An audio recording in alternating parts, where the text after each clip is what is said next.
Hey, welcome back, ghouls and goblins. I hope you're having an absolute magical day, and thank you so much for taking the time to support the channel. We have a new version of Milky Smooth. Yes, that is the mono white aggro deck that I have done literally 20 versions for, using it to rush to Mythic multiple times through like a session of about 6 months. One of my deepest obsessions with Magic the Gathering is aggro decks. We had a long session with mono red aggro, then Gruul, then mono white, and then we actually switched over and started playing most recently some Alchemy Sacrifice and combo life gain deck, which is pretty cool. If you're curious, you've not been following the journey, that's kind of what we've been up to for the last 3 years, right? But today, like I said, we've got an update to the latest and greatest, and I'll tell you what, this deck is not to be taken lightly. I know it's a little bit older of an archetype, but we've got some really cool changes in today's version that helps mix things up and keeps our opponents guessing as to what's coming next. So within the video, we'll break down the deck list, talk about the strategies, the synergies that are showcased within, and then we'll demonstrate all of that, right? Within the Mythic ranked gameplay footage, I think we have a top rank today of 245. We also have plenty of cat butt for you as well, if that's your fetish. So make sure to like, comment, and subscribe to the channel. It really does help support and boost up that algorithm, which at the end of the day is any YouTuber's main goal. But most importantly, I hope you have a magical viewing experience, I guess we should say. And let's take a look at the deck. Okally dokally. Here we are, Milky Smooth version 69.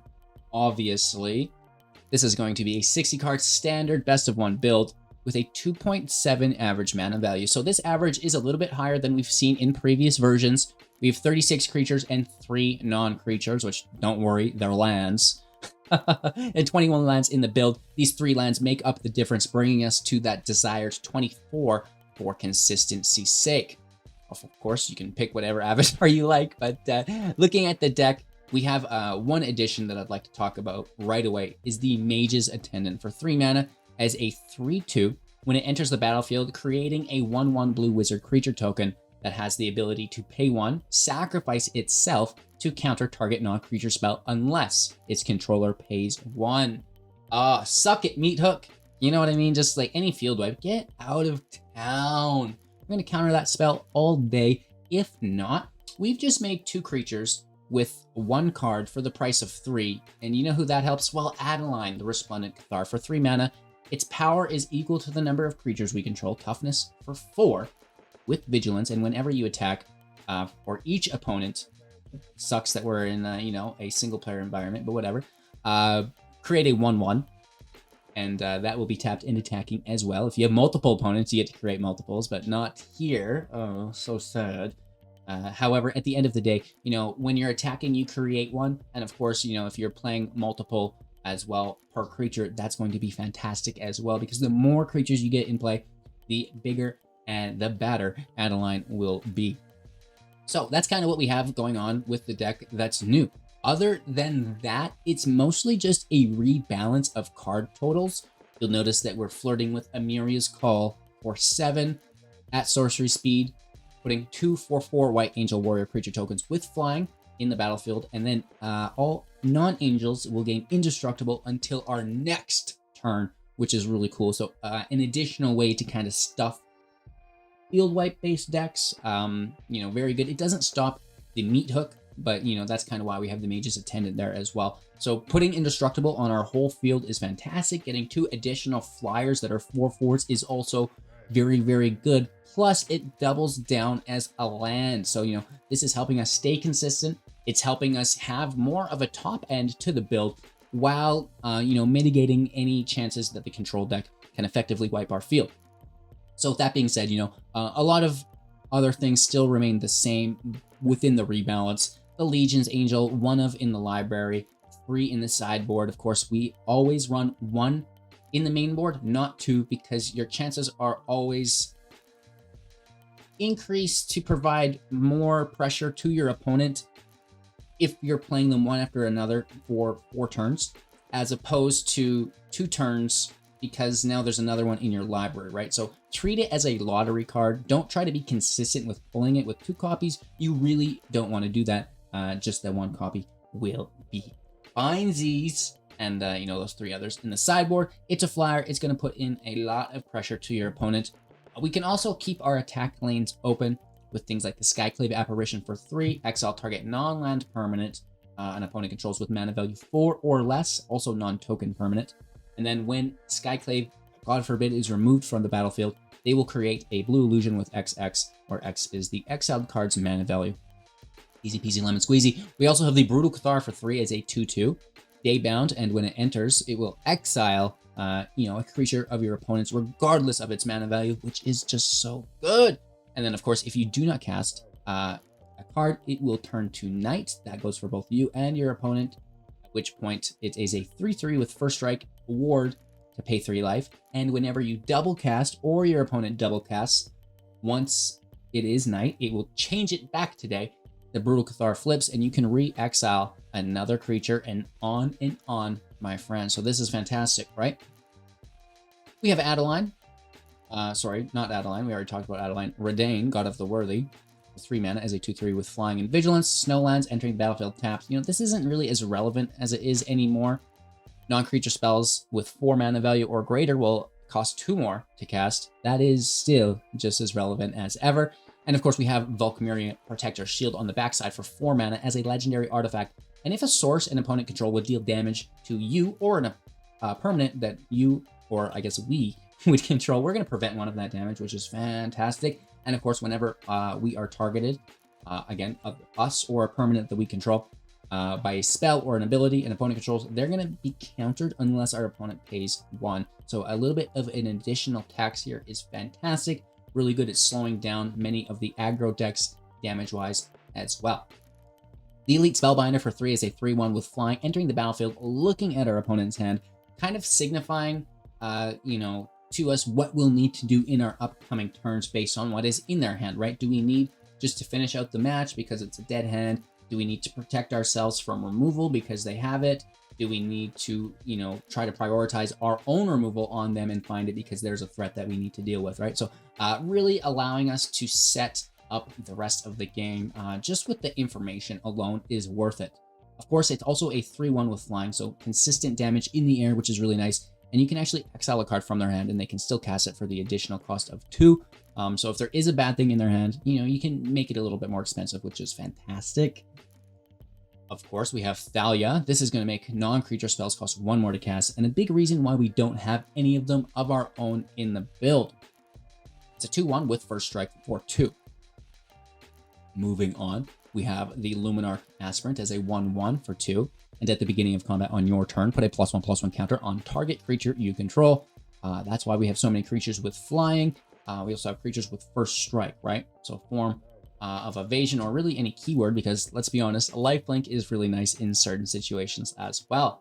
The Intrepid is a 3/1 with just that, lifelink, and when it enters the battlefield, we can pay 2 any number of times, and when we pay this cost more than once, we'll put that many Valor counters, on the Intrepid, and creatures we control get +1/+1 for each Valor counter on the Intrepid, right? So the Intrepid gets the +1/+1s, and then everything else gets you know, quasi +1/+1, not counters, but just, you know, the +1/+1 for each counter on the Intrepid, which is really cool. The counters are different, so you can't just load the Intrepid with the Luminarch +1/+1 counters, because that would be fantastic. Could you imagine? But again, we go really wide with our field state, and then we dump into it. Now our 1/1s become 2/2s, so on and so forth, and it should be enough for big damage and hopefully lethal. We have some 1-drops here within the Hopeful Initiate and Usher of the Fallen. The Initiate is a 1/2 with Training, which means when you attack with a creature with greater power alongside the Initiate, it's going to get +1/+1. We can use an ability for 3 to remove 2 +1/+1 counters from creatures that we control to destroy a target artifact or enchantment. Now, this is really powerful in the current meta, as it is filled with artifacts and enchantments. Thanks for putting your butt in my coffee, Simba. He says, yeah, you're welcome, anytime. And of course, the Usher is quite nice as well, also for 1, as a 2/1 with Boast for 2. Whenever it attacks, we can use this ability to create a 1/1 human warrior creature token. We have Cave of the Frost Dragon acting as a 3/4 with flying for a total of 6 if you want it to attack. and then Nganjo, Seed of the Empire for 3 to deal 4 damage to target attacking or blocking creature. 1 less to cast for each legendary, which we happen to have Thalia, we happen to have Adeline, which is so good. Even Redain is a legendary, so we can potentially reduce this down to 1, which is really good because it is a removable spell that we don't cast, we discard, so Thalia does not tax it. We love it, we love it, we love it, we love it, and we love this deck. What we love more than that, though, is the fact that at every video, we open a pack. So after today's gameplay, we're going to slay this Midnight Hunt, and hopefully we can find some meat hooks, right? Make sure to like, comment, and subscribe. It really does help support the channel by beating up that YouTube algorithm, that pesky algorithm, right? YouTube, woof. I really appreciate everybody who does take the time to support the channel. I hope you're all having a magical day and enjoy today's gameplay footage. Don't forget to stick around for that pack opening, though, huh? Huh? Let's go! So cringe. Going first, 3 lands. I know you can't see this one. It's hiding as an Amiria's Call. We do have a 1-drop, though, so it can sit there, and maybe we draw a 3rd land, or maybe we pay life for it, or, you know, maybe it just enters the battlefield next turn tapped. I do kind of like the Usher of the Fallen's ability, though. And there is our 2nd land. Attack. This is a boast ability, activated once it's been declared as an attacker, or anytime after it has attacked for the turn. Okay, another land. Here comes Redain. That's going to really, really help us out. Now we need a Thalia. 1 Thalia, please. And then the Mage's Attendant would also be enjoyable.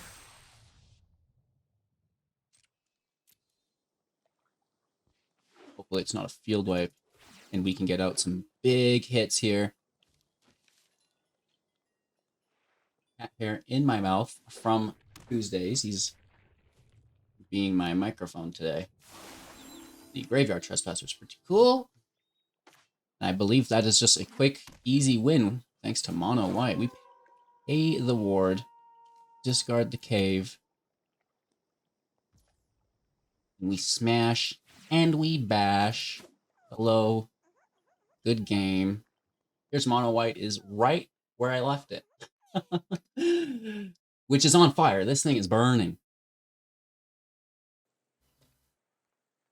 Oakley Dokley. I don't think we can risk the Bisque. Keep 6.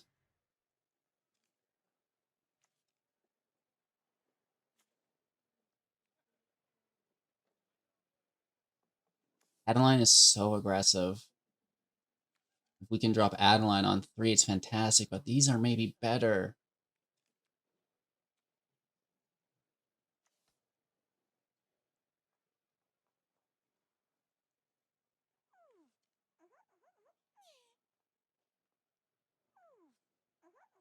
Oof. Watch us draw a land, and we should have thrown a land away. It's a hard decision, right? So I want to walk you all through it, how I would make it.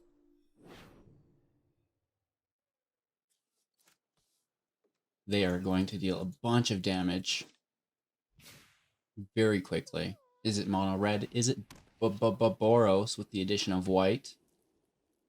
Not looking forward to really any of this. Let's see if the Luminarch can survive. Let's see if Adeline can survive. Oh, Lord. Skyclave stays for Raging Kaijus. Here comes the burn spell. Yeah, hit for 2 as well to 16. Unpleasant. It's unpleasant. Sure, sure, sure.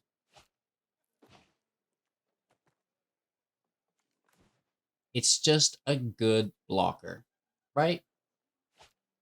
It's just a good blocker.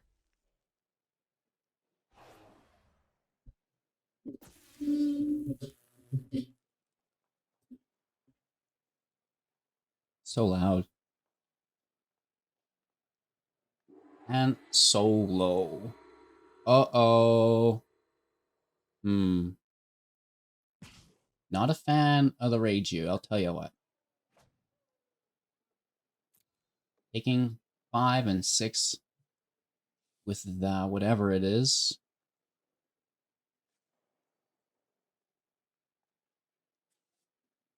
Take Reiju. Hit. Make the 1/1, which we can block with later on. And then Adeline has Vigilance. Entering tap. We're down to 10, which is scary. Not a big fan of that.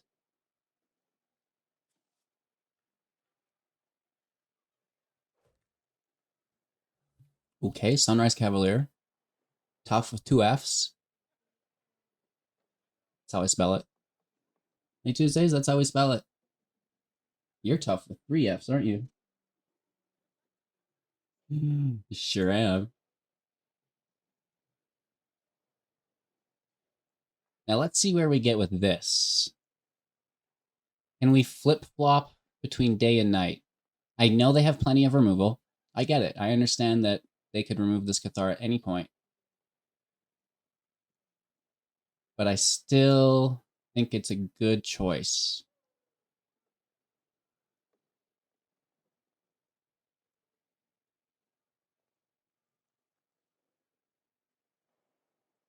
Really not hitting the Cathar with this. They want the 4/4 that Reiju represents instead of the 3/3 for double block.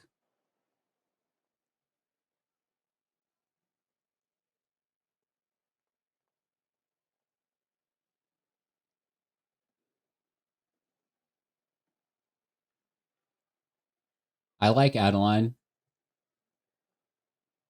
He's a fantastic soldier. Look out, boys. Or, I mean, girls too, I guess. Or whoever. In general. She's coming for you. No, they did have another. I don't appreciate that, but Adeline can block. Oh. Ooh.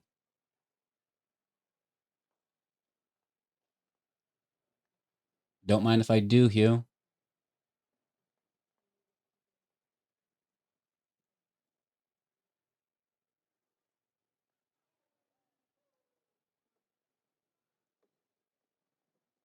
No, I'm not going to allow the double block. Next turn, though, and especially if we draw an untapped land, Shuffler, an untapped land. It's not too hard or too much to ask, is it?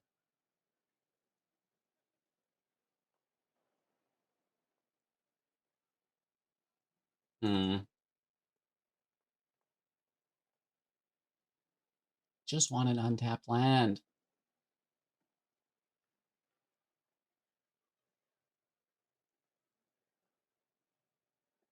Maybe us going slow like this is a bad choice, but I don't want to lose advantage. Feels, ooh, that's good. That is good.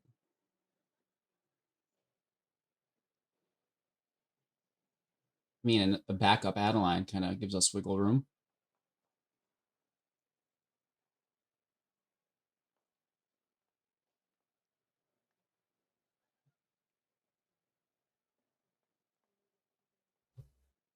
All right.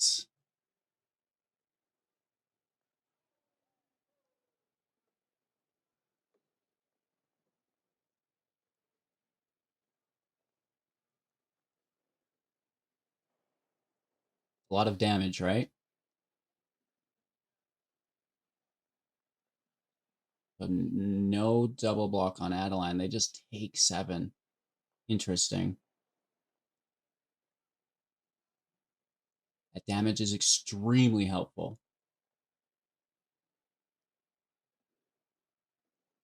Valius, not really that important since they have so much mana. They have 5 available mana.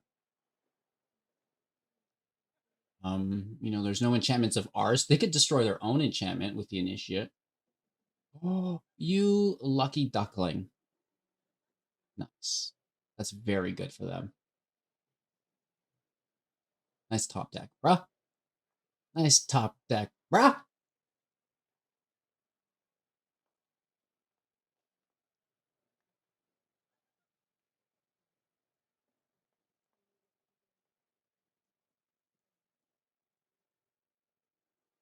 We really don't want to be in a waiting game. Legion Angel, show yourself. think that's what my own Legion Angel. They might have theirs, right? So I want our Legion Angel, not theirs. You'd be very careful with the game. It needs specified commands.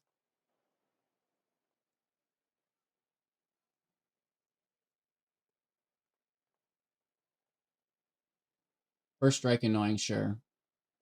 But we have our own first strike, right?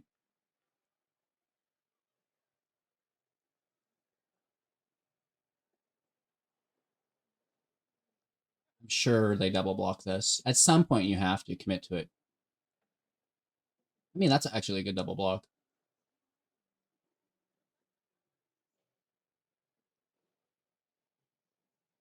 Just kind of hoping for something that we could kill. Get a 2-for-1, but a 1-for-1 is whatever.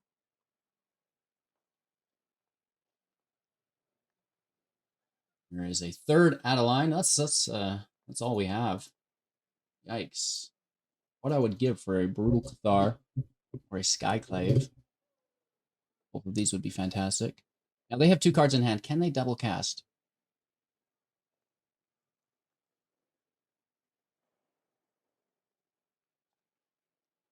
Could be worse.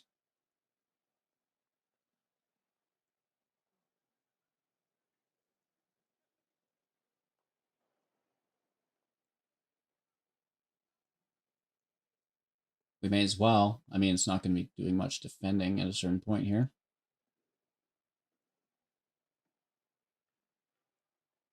I don't know if they're going to sacrifice a land. I feel like it'd be better to get rid of the creature.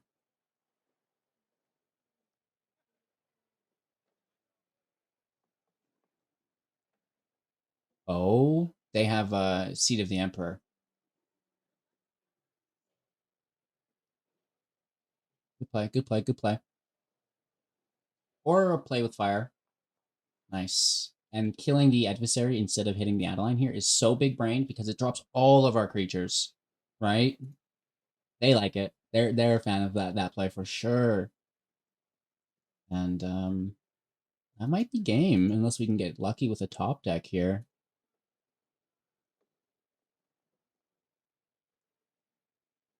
Lands, we know it's not a double drop, but we have to face down their Den of the Bugbear. 3/2 makes it 1/1. Yikes. We're down to 10 here too, right? So it's not a great position to be in. We have a lot of firepower here. Training is also not great. Getting hit for 12, 14, 15 big ones.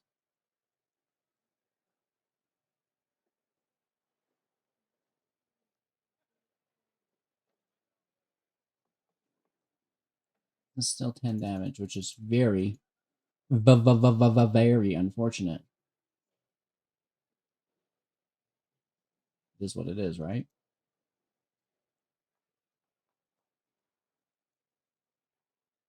I don't think a Brutal Cathar or Skyclave is going to save us. I think we could most likely bow out, but what's the draw? Not enough. Low, good game, Han Solo. I can dare leak my own balls. Thank you very much. On the draw, lots of lands. One Seat of the Emperor, though, will be used defensively. That's removal, which is my favorite thing. Having Thalia in deck while retaining some form of removal. Oh, vigilance. You're tough, huh? We still smash. We still gain a Labost. Sounds like a nice fresh French restaurant. Labost. That Valkyrie is tough with 2 Fs. No, let's tough with like 4 or 5 Fs. Let's be funny about it though. Haha. I mean, I felt good about it. It's a Righteous Valkyrie, one of the most broken cards in the game. It hasn't been banned. It's gonna live its whole life without. Wow, you know what I mean? I cannot believe Righteous Valkyrie survived. I've been calling for a ban on that card since day one. We are so lucky, dude.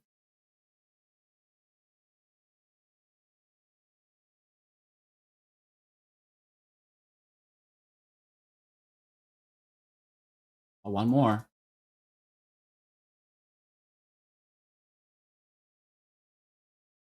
Just like a 4-drop or under, though, please. The Vigilance sucks. They've not tapped Hope here, but whatever.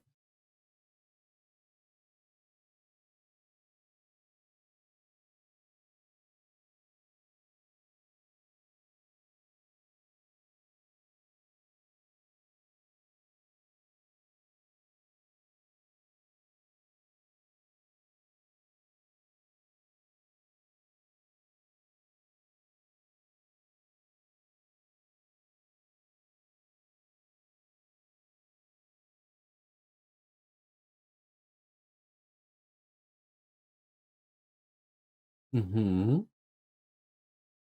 Mm-hmm. Hmm. Not a fan of that.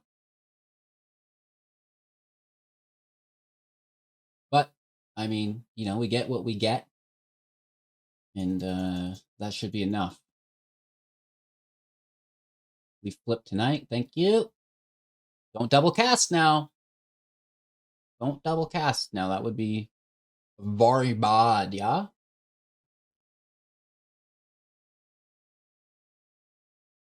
Vigilance is saving them, without a doubt.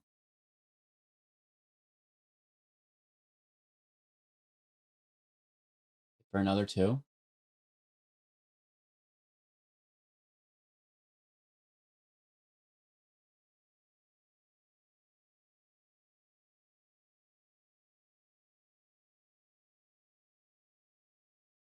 Nice string of Skyclave apparitions. There's nothing wrong with that, is there, chat? And we're hitting for 6 as they block the Brute forcibly. Getting rid of their last creature. Onto 1. And hopefully they don't have a field wipe.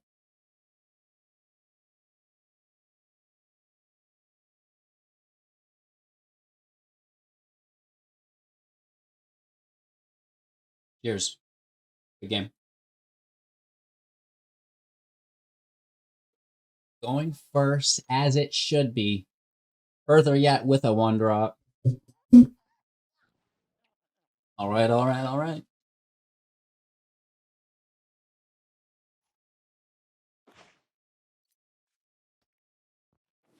Slam that Usher. Oh, mono green is tough. 2-drop is Delicio, though. I'm gonna kill the Fang. If I can. Really? Okay, cool. It's free damage, right? Sometimes I commit to it. Naturalist. Oh, I see. There's a massive problem in front of us.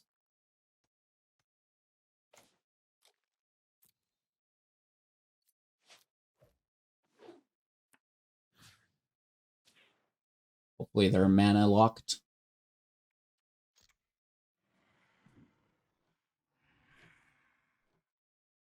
That's 6 damage so far to 14.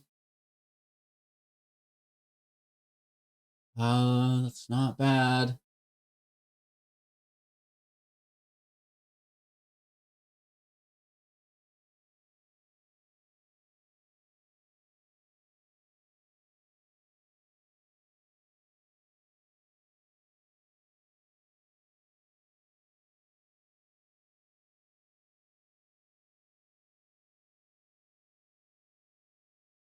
We feed them?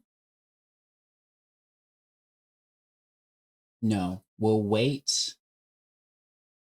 And we can regain and then we can shield afterwards. And then the shield should help protect the Skyclave, especially if the Death Touch disappears. Down to 10. Meet my friend. Flying is quite nice, right? I mean, 5 turns with flying. Good to go. I'm worried about life gain, though. Just taking a draw, that's fine. Are they going to double the draw? No. Another weave. Ooh.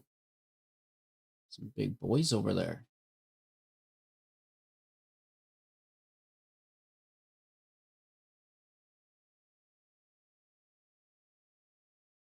stops more than it cost. Down to 8.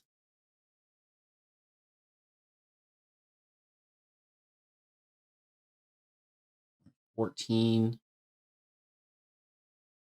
They're going to double wolf. Yes. It does tap the 3/3. And the wolf does not have... oh, wow. The summoning sickness, right? So this is... It buys us a turn. I would not attack if I were them. But they're welcome to.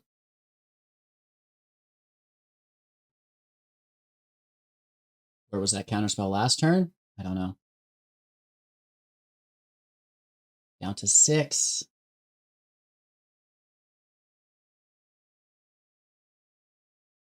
Written on creature unless they pay 1.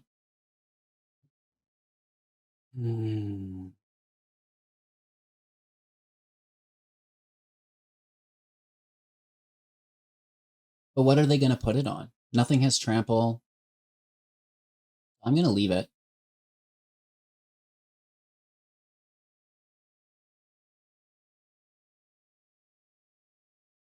And they don't want to overextend.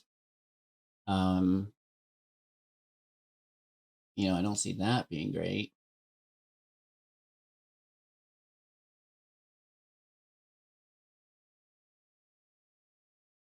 Easy block. Love the land, you know, an additional flyer, and we like that Mage's Attendant quite a bit as well. They have plenty of blockers, so we're just in the air for 2 to 4. As long as they don't get life gain.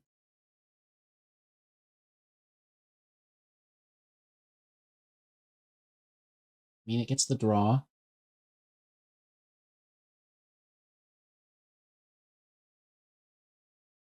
Okay, I mean, that's not life gain.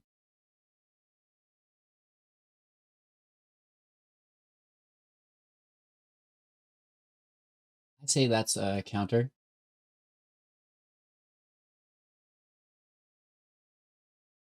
I think so.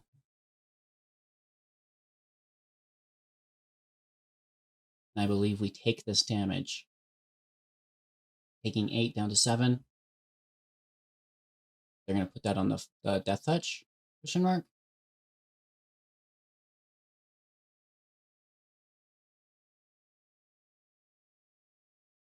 Ah.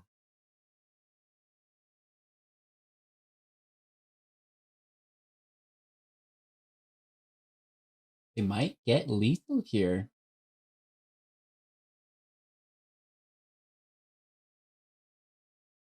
Let's take 3.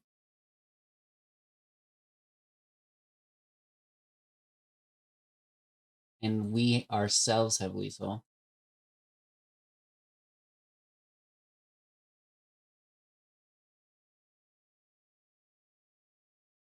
Really close game. And yeah, I mean, just chip damage, chip damage, chip damage in the air. Do like a little bit of a race, right? Going first with 3 lands. And you know what? How many times you pull 2 lands and you're like, oh, this is the worst. I'll just add Amiria's Call. Shuffler can't tell the difference. Like, you know, very, very... I shouldn't say that the Shuffler can't tell the difference. I'm sure it can. But it, you know, it's a nice addition to your land base.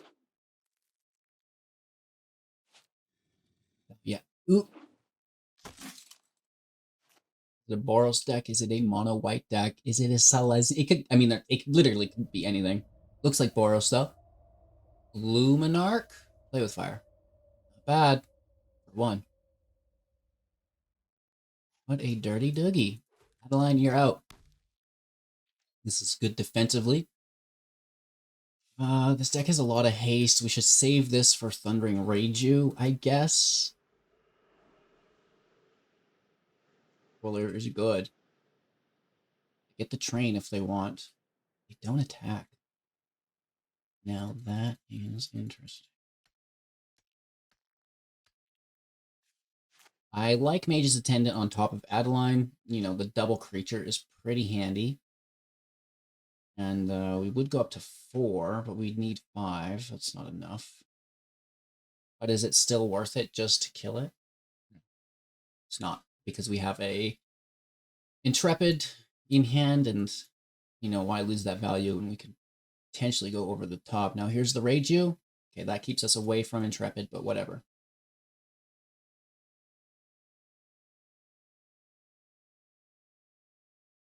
Interesting. I guess that's how I'm summing up this interaction.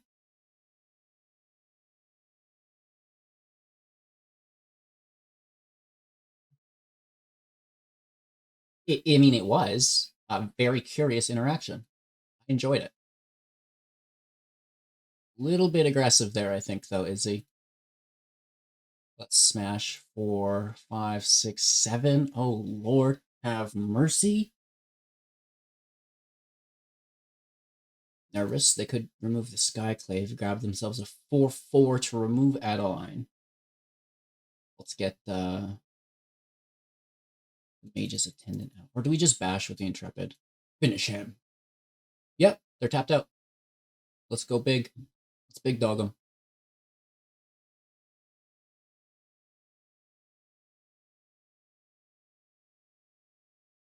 I don't always attack recklessly, but when I do, it's normally for lethal. You remember those beer commercials? Oh, Lord. 245. Let's go.